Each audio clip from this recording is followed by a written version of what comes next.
तो स्टूडेंट्स, जो बच्चे क्लास 12 में हैं, होपफुली उनका इलेक्ट्रोकेमिस्ट्री स्टार्ट हो गया होगा। और इलेक्ट्रोकेमिस्ट्री जो चैप्टर है उसमें सबसे ज्यादा जो दिक्कत आता है वो आता है कि जब इलेक्ट्रोलाइसिस करवाते हैं हम लोग, तो कैथोड पे क्या प्रोडक्ट बनेगा, एनोड पे क्या प्रोडक्ट प्रोड्यूस होगा या कौन सा गैस प्रोड्यूस होगा, इसको लेके बच्चों के अंदर काफी कंफ्यूजन रहता है। बहुत सारे टीचर डिफरेंट तरीका बताते हैं, ठीक है, और बच्चे कहीं ना कहीं कंफ्यूज हो जाते हैं। तो आज मैं बहुत ही आपको आसान तरीका बताऊंगा कि भाई अगर दो केटायन हुआ तो कौन सा केटायन जो है वो कैथोड पे जाएगा, फिर रिड्यूस करेगा, जिसको बोलते हैं प्रेफरेंशियल डिस्चार्जिंग, कि अगर दो चीज रहेगा तो आपस में कंपटीशन होगा और depending upon the EMF value वो वाला आयन जो है वो डिस्चार्ज होगा। तो पहले मैं आपको बता दूं बेसिक सी बातें कि जब भी इलेक्ट्रोलाइसिस होता है तो आप क्या कर रहे हो, आप इलेक्ट्रिसिटी पास करवा रहे हो और वो नॉन स्पॉन्टेनियस रिएक्शन जो है, मतलब आपका सिंपल सा इलेक्ट्रिकल एनर्जी से केमिकल एनर्जी में कन्वर्जन हो रहा है, मतलब कंपाउंड को आप ब्रेक कर रहे हो। मान लो NaCl है तो सोडियम और क्लोरीन आपस में अलग अलग हो रहे हैं और एक कैथोड पे जा रहा है और एक एनोड पे जा रहा है। ये इसको इलेक्ट्रोलाइटिक सेल हम लोग बोलते हैं और इस प्रोसेस को हम लोग इलेक्ट्रोलाइसिस बोलते हैं, ठीक है। बहुत सिंपल सा चीज है। अब कैथोड पे क्या जाएगा, cation, C for cathode, C for cation, और एनोड पे क्या जाएगा, anion, A for anion, A for anode. आपको पता है एनोड पे क्या होगा, ऑक्सीडेशन होगा, कैथोड पे क्या होगा, रिडक्शन होगा। अब सवाल ये होता है कि अगर एक केटायन है एक एनायन है तो ऑब्वियस सी बात है जो केटायन है वो कैथोड पे चला जाएगा, रिड्यूस हो जाएगा, और एक एनायन है एनायन चला जाएगा एनोड पे और ऑक्सीडाइज हो जाएगा।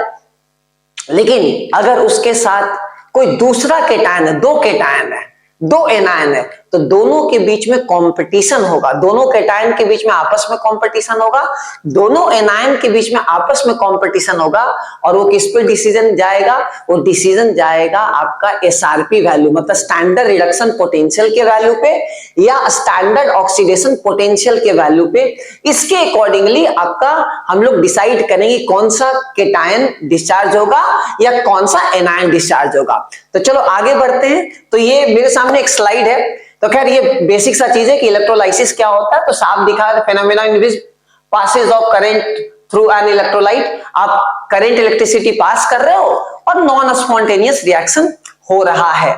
और मैंने आपको जैसा बताया प्रेफरेंशियल डिस्चार्जिंग, इसका मतलब ये है कि जब दो केटायन रहेगा या दो एनायन रहेगा तो हमें उसका प्रेफरेंस देखना पड़ेगा कि भाई किसका एसआरपी ज्यादा है या किसका एसओपी ज्यादा है। अब मैं आपको पूरा एग्जांपल जो है समझाने वाला हूं। इसमें एक और इंपॉर्टेंट चीज होता है कि जब एक्वस दिया रहेगा तो हमें पानी का ऑक्सीडेशन या पानी का रिडक्शन, हमें इसको भी कंसीडर करना पड़ेगा।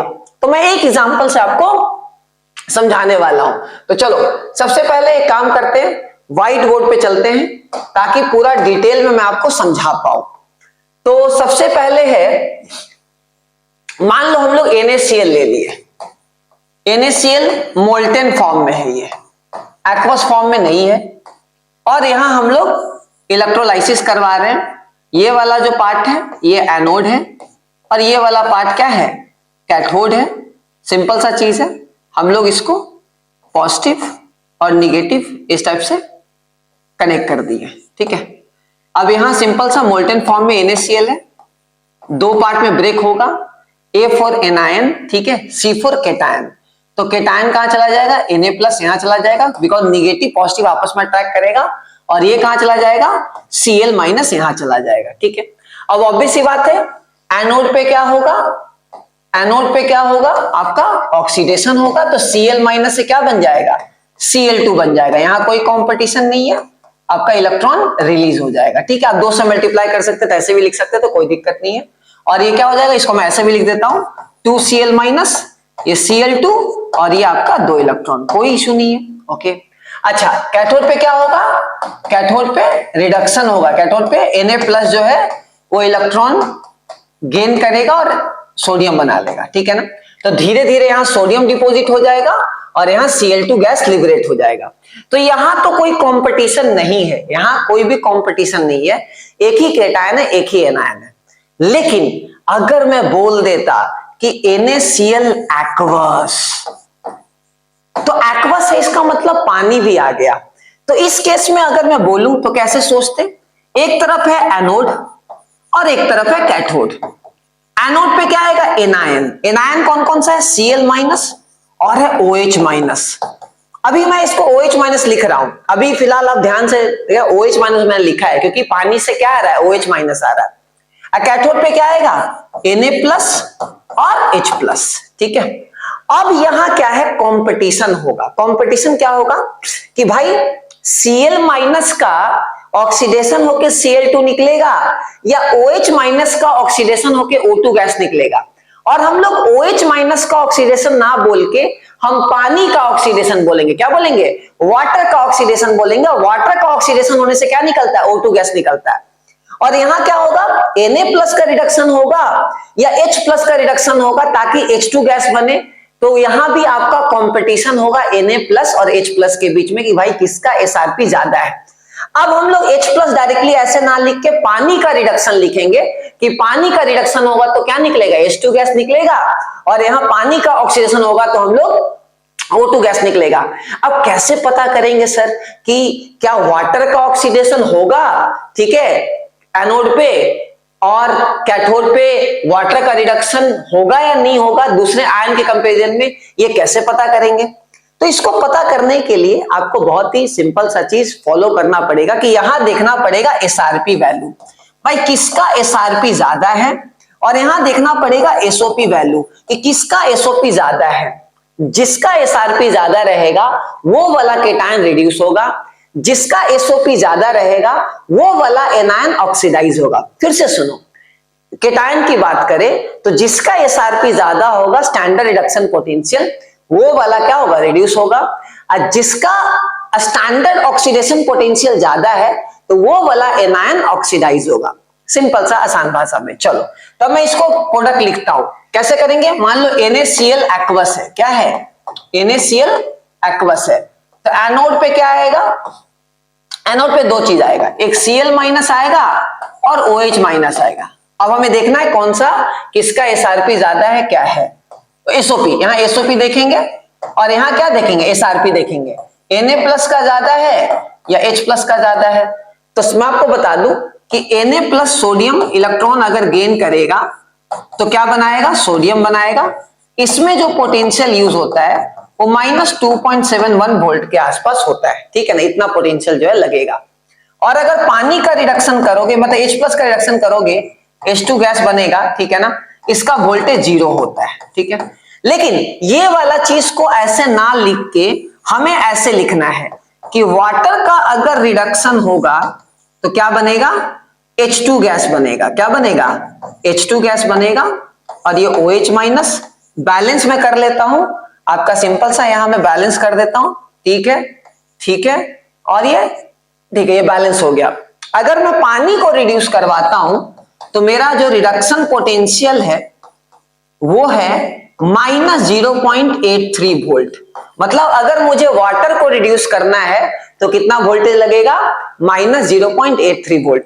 अब इन दोनों में से बड़ा वैल्यू कौन सा है, ऑब्वियस बात है नीचे बड़ा वोल्टेज ये है -0.83 वोल्ट, इसलिए इसका मतलब पानी का यहाँ रिडक्शन होगा, H2 गैस निकलेगा, यहाँ सोडियम का रिडक्शन नहीं होगा। तो जिसका SRP ज्यादा वो वाला केटायन जो है वो रिड्यूस होगा। अब मैं आपको सिर्फ सिंप्लीफाई कर देता हूं, जब भी आपको कैथोड पे प्रोडक्ट निकालना है तो क्या करेंगे, अगर उस केटायन का SRP का वैल्यू -0.83 से ज्यादा है, मतलब उस केटायन का जो SRP वैल्यू है अगर -0.83 से ज्यादा है तो वो वाला केटायन जो है वो डिस्चार्ज करेगा। और अगर उसका वैल्यू -0.83 से कम है तो H2 गैस निकलेगा, वो केटायन डिस्चार्ज नहीं होगा। आसान भाषा में सिंपल सा चीज है। फिर से सुन लो, जिस केटायन का स्टैंडर्ड रिडक्शन पोटेंशियल -0.83 से ज्यादा होगा वो वाला केटायन जो है वो डिस्चार्ज होगा, मतलब उस केटायन का रिडक्शन होगा। तो हाइड्रोजन के नीचे जितने भी हैं, कॉपर, सिल्वर, गोल्ड, इन सब का रिडक्शन होने वाला है, ठीक है, ओके। और सिंपल सा चीज है। तो ये वाला कंपैरिजन करके हम लोग करेंगे, कैथोड पे प्रोडक्ट ऐसे निकालेंगे। अब एनोड पे देखते हैं। अगर मैं Cl- को अगर ऑक्सीडाइज करवाओ तो क्या बनेगा, Cl2 गैस बनेगा। ओके, यहां जो पोटेंशियल यूज हो रहा है, जो SRP यूज हो रहा है, SOP यहां बोलेंगे, मैं SOP में लिख के चल रहा हूं, ठीक है ना, इधर SRP इधर SOP, ताकि बच्चा ना दिमाग में लेके चले। बहुत सारे टीचर्स सारे को सारे SRP में ही कन्वर्ट करके बताते हैं, मैं भी बताता हूं, बट दूसरे चीज के लिए, यहां के लिए सिंपल रखते हैं। एनोड में SOP देखेंगे अपने, और कैथोड पे अपने SRP देखेंगे, ज्यादा इधर उधर नहीं करना अपने को। तो यहां अगर मैं देखूं तो वैल्यू कितना आएगा, मेरा वैल्यू आएगा -1.36 वोल्ट। तो मेरा यहां ऑक्सीडेशन पोटेंशियल कितना है, -1.36 वोल्ट। अब अगर मैं वाटर को ऑक्सीडाइज करवाऊं, तो वाटर का ऑक्सीडाइज करवाऊंगा तो मेरा O2 गैस बनेगा, और बैलेंस कर देते हैं, 4 इलेक्ट्रॉन यहां, और 2 से इसको मल्टीप्लाई कर देते हैं, काम बन गया। अब मुझे वाटर को अगर ऑक्सीडाइज करना है तो कितना वोल्टेज चाहिए, -1.23 वोल्ट चाहिए, ठीक है। तो अभी आपको क्या दिख रहा है, ऑब्वियस सी बात है, कौन सा वैल्यू ज्यादा है, -1.23 वोल्ट ज्यादा है, और Cl2 का क्या है, यहां Cl- का कम है, तो होना क्या चाहिए, O2 गैस निकलना चाहिए। बट यहां थोड़ा सा आपको समझना पड़ेगा, यहां एक कॉन्सेप्ट आता है, इसको बोलते हैं ओवर पोटेंशियल। क्या बोलते हैं, ओवर पोटेंशियल। क्या बोलते हैं, ओवर पोटेंशियल। तो यहां ओवर पोटेंशियल की वजह से क्या होता है कि ये जो वाटर का जो ऑक्सीडेशन है वो बहुत ही स्लो प्रोसेस है, बहुत ही हाई एक्टिवेशन एनर्जी लगता है। तो भले ही ये दिख रहा है -1.23 वोल्ट, बट ये चला जाता है -1.45 वोल्ट के आसपास, ठीक है ना। इसी कॉन्सेप्ट को हम लोग बोलते हैं over voltage, over potential concept, ठीक है ना। कि पानी का जो ऑक्सीडेशन है, it's a very slow process, it require high activation energy, इसीलिए क्या होगा, यहां O2 की जगह Cl2 गैस निकल जाएगा। बाकी जगह आपको ऐसा कुछ देखने को नहीं मिलेगा। सिंपल सा हम वैल्यू कंपेयर कर लेंगे कि भाई SOP का वैल्यू -1.23 से छोटा है या वैल्यू बड़ा है, उसके अकॉर्डिंगली ऑक्सीडेशन जो है वो हो जाएगा। ये चीज अगर आपको अच्छे से समझ में आ गया तो आप प्रोडक्ट को इजीली निकाल सकते हो। यहां एक और चीज, मैंने जितने भी मैं जो भी अभी करने वाला हूं, सब में इनर्ट इलेक्ट्रोड है, मतलब PT as a electrode use हो रहा है, और कुछ नहीं है, मतलब इलेक्ट्रोड कोई रिएक्शन नहीं कर रहा है, सिंपल सा वो अपना सिर्फ सरफेस प्रोवाइड कर रहा है। अब सर और कैसे प्रोडक्ट निकालोगे, तो मान लो मैं ले लेता हूं, लेट से सपोज करो AgCl में ले लेता हूं, aqueous, AgCl aqueous. Again anode पे क्या आ जाएगा, Cl- OH- जो वाटर का ऑक्सीडेशन, ठीक है ना, और यहां क्या आ जाएगा, Ag+ और H+ आ जाएगा, और ये क्या हो जाएगा, पानी का रिडक्शन, ठीक है ना। ओके, ये वाला पार्ट क्या है, कैथोड है, और ये वाला पार्ट क्या है, एनोड है, बस कोई दिक्कत नहीं है। यहां क्या हो जाएगा, Ag+ को अगर मैं रिड्यूस करता हूं तो क्या निकल के आए, कितना वोल्टेज आएगा, इसका वोल्टेज होता है Ag से Ag+, मतलब Ag+ से Ag कितना आ जाएगा, 0.80 वोल्ट। और अगर मैं वाटर को रिड्यूस करता हूं तो जो कि ऑलरेडी हम लोग देख चुके हैं, क्या हो जाएगा आपका, H2 गैस निकलेगा, इसका वोल्टेज कितना होता है, -0.83 होता है। कितना होता है, -0.83। रिडक्शन वोल्टेज की मैं बात कर रहा हूं, H2O से H2 गैस, ठीक है। अब साफ दिख रहा है ये पॉजिटिव है, ये वाला प्रोडक्ट निकलेगा, ये H2 गैस नहीं निकलेगा। ओके, इधर ओवर पोटेंशियल का कॉन्सेप्ट होगा, Cl2 गैस निकलेगा, ये पानी का ऑक्सीडेशन नहीं होगा, पीछे मैंने आपको बता दिया। ऐसे करके हम लोग सोचेंगे। मान लो उसी तरह अगर मैं बोलता हूं कि सर एग्जांपल ले लो, मान लो CuSO4 ले लो, CuSO4 एक्वस ले लेते हैं, ठीक है। तो इधर SO4 2- है और वाटर है, OH- है, मतलब वाटर का ऑक्सीडेशन है। ओके, ये कौन सा, ये है तुम्हारा एनोड, ठीक है, एनोड लिख लिए इधर, और इधर क्या है, कैथोड। ओके, अब ये क्या हो जाएगा, कॉपर 2+ है और H+ है, तो कॉपर 2+ को अगर मैं रिडक्शन करूं तो क्या बन जाएगा, कॉपर बन जाएगा, ठीक है। इसमें कितना वोल्टेज लगता है, SRP का वैल्यू कितना हो जाएगा, कॉपर 2+ से कॉपर, आपको याद होगा 0.34 वोल्ट, ठीक है। और वाटर का ऑक्सीडेशन कितना होगा, आपको पता है कितना वोल्टेज लगेगा, ऑक्सीडेशन रिडक्शन, यार कितना रिडक्शन कितना होगा, -0.83। ठीक है, किसका रिडक्शन होगा? कॉपर 2+ का रिडक्शन होगा, H2 गैस नहीं निकलेगा। ठीक है, इधर देखते हैं SO4 को अगर आप ऑक्सीडेशन करवाओगे, ठीक है, अगर आप ऑक्सीडेशन करवाओगे तो कितना है इसका वैल्यू जो यूज होगा -2.01 वोल्ट के आसपास होगा। और वाटर का अगर आप करवाओगे ऑक्सीडेशन तो अभी हम लोग ने पढ़ा कितना आ रहा था -1.23। किसका वैल्यू बड़ा है? ऑब्वियस सी बात है इसका वैल्यू बड़ा है, ये नहीं निकलेगा।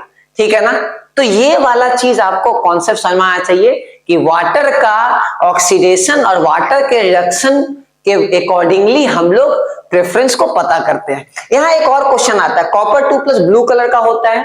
ठीक है, ये बनाया मैंने येलो से है बट होता ब्लू से है, तो ये ब्लू कलर का होता है। तो ब्लू कलर का इंटेंसिटी क्या होगा? घटेगा। ठीक है, बिकॉज कंज्यूम हो रहा है। ठीक है, तो इस टाइप से करके हम लोग पता करेंगे। अब इसमें एक ट्रिक आ सकता है, सर CuSO4 एक्वस है, अब आप अगर CuSO4 एक्वस ले लो लेकिन थोड़ा सा ना कुछ खुरपाती करो, कॉपर इलेक्ट्रोड ले लो। ओ हो, आपको पता है कॉपर क्या है? कॉपर एक रिएक्टिंग चीज है। तो इसका मतलब अगर मैं एनोड की बात करूं तो अब रॉड खुद भी रिएक्टिव हो चुका है, और कैथोड की बात करूं तो एक तो है कॉपर 2+, ओके, और एक है H+, और कॉपर खुद ही रॉड है, कोई बात नहीं, कॉपर का खुद इलेक्ट्रोड जो है आपका। ठीक है, यहां आपको पता है खुद रिडक्शन होगा तो कॉपर 2+ रिड्यूस होगा तो क्या बनाएगा? कितना वोल्टेज आएगा? इसका जो वोल्टेज आने वाला है वो है +0.34 वोल्ट। ओके, अब वाटर का मैंने आपको बता दिया कि वाटर का अगर रिडक्शन होके H2 बनता है तो -0.83 वोल्ट हो रहा है। साफ दिख रहा बड़ा कौन है? ये है, कोई दिक्कत नहीं है। कॉपर 2+ यहां रिड्यूस हो रहा है। ओके, ये वाला रिएक्शन होगा, ये वाला नहीं होगा। इसको मैं दोबारा रिएक्शन भी लिख देता हूं क्योंकि आप लोग से थोड़ा प्यार गहरा है, तो मैं रिएक्शन भी यहां लिख देता हूं ताकि बच्चे को दिमाग में रहे। ठीक है, इसका वैल्यू -0. इसका जो वैल्यू है SRP वैल्यू है कितना है? -0.83 वोल्ट। ओके, अच्छा अब देखते हैं यहां, एक तो यहां SO4 है, OH- है, मतलब वाटर का ऑक्सीडेशन, साथ में खुद कॉपर भी है बिकॉज कॉपर रिएक्टिव होता है। अब देखते हैं अगर मैं SO4 को ऑक्सीडाइज करूं तो कितना वोल्टेज आ रहा था? -2.01 वोल्ट। अगर मैं वाटर को ऑक्सीडाइज करूं तो कितना आ रहा था? -1.23 वोल्ट। ओके, ये दोनों रिएक्शन मैंने पीछे लिख दिया है, तो आप वीडियो को थोड़ा पीछे करके रिएक्शन को लिख सकते हो दोबारा, मैं लिख के यहाँ टाइम वेस्ट नहीं करना चाहता। ठीक है, अब मैं कॉपर को अगर ऑक्सीडाइज कर दूं तो कितना वोल्ट आ रहा है भाई लोग? तो कॉपर को ऑक्सीडाइज करने में आ रहा है -0.34 वोल्ट। ले, इन सब में सबसे बड़ा वैल्यू किसका है? इसी का है। तो इसका मतलब दोनों साइड रिएक्शन जो है वो कॉपर का ही होगा। इधर कॉपर बनेगा, मतलब इधर कॉपर 2+ बनेगा, इधर कॉपर 2+ कंज्यूम होगा। इस ऐसे भी बोल सकते हैं, इधर जो कॉपर का जो रॉड था वो धीरे धीरे पतला होते जाएगा बिकॉज ये घट रहा है, और इधर कॉपर का रॉड धीरे धीरे मोटा होते जाएगा। ये हम लोग, आपको पता है कॉपर का रिफाइनिंग में भी यूज करते हैं, कॉपर जो है आपका मेटलर्जिकल प्रोसेस में भी यूज होता है एनोड मड नाम के कॉन्सेप्ट से। तो दोनों तरफ क्या होगा? कॉपर कॉपर ही रहेगा। इसमें एक और क्वेश्चन आ सकता है कि कॉपर 2+ का ब्लू कलर इंटेंसिटी था, तो क्या ब्लू कलर इंटेंसिटी घट रहा है बढ़ रहा है? तो बैलेंस हो जा रहा है, एक तरफ क्या है ब्लू कलर बन रहा है, एक तरफ ब्लू कलर घट रहा है, तो दोनों बैलेंस हो गया। तो ये जब रिएक्टिव इलेक्ट्रोड रहेगा ना तो आपको इलेक्ट्रोड का भी समझना पड़ेगा। तो मैंने आपको पूरा प्रोसेस समझा दिया कि क्या होता है, कैसे हम लोग इलेक्ट्रोलाइसिस प्रोडक्ट निकालते हैं, जिसको आप क्वालिटेटिव एनालिसिस के पॉइंट ऑफ व्यू से देख रहे हो कि भाई क्या क्वालिटी होगा, किस कैटायन का क्या होगा, किस एनायन का क्या होगा। अब बात आता है क्वांटिटी के हिसाब से, जिसको हम लोग फैराडेज लॉ में पढ़ते हैं कि कितना अमाउंट कैथोड पे डिपॉजिट होगा या कितना अमाउंट एनोड पे डिपॉजिट होगा। ये पूरा पार्ट है फैराडेज लॉ का। तो अगर ये वीडियो आपने लास्ट तक देखा है और आपको पूरा चीज क्रिस्टल क्लियर हो चुका है तो आप कमेंट बॉक्स में लिख देना कि सर फ्राइडेज पे भी हमें पूरा वीडियो चाहिए और क्वेश्चन के साथ चाहिए, मैं पक्का अपलोड करूंगा। तो ये पूरा मैंने आपको समझा दिया, ये पूरा प्रॉपर वे में आप नोट्स भी कर सकते हो, या आपको नोट्स चाहिए, इसका पीपीटी चाहिए तो मुझे टेलीग्राम पे फॉलो कर लेना, डिस्क्रिप्शन बॉक्स में मैं डाल दे रहा हूं, ठीक है। Okay, take care, bye bye, best of luck.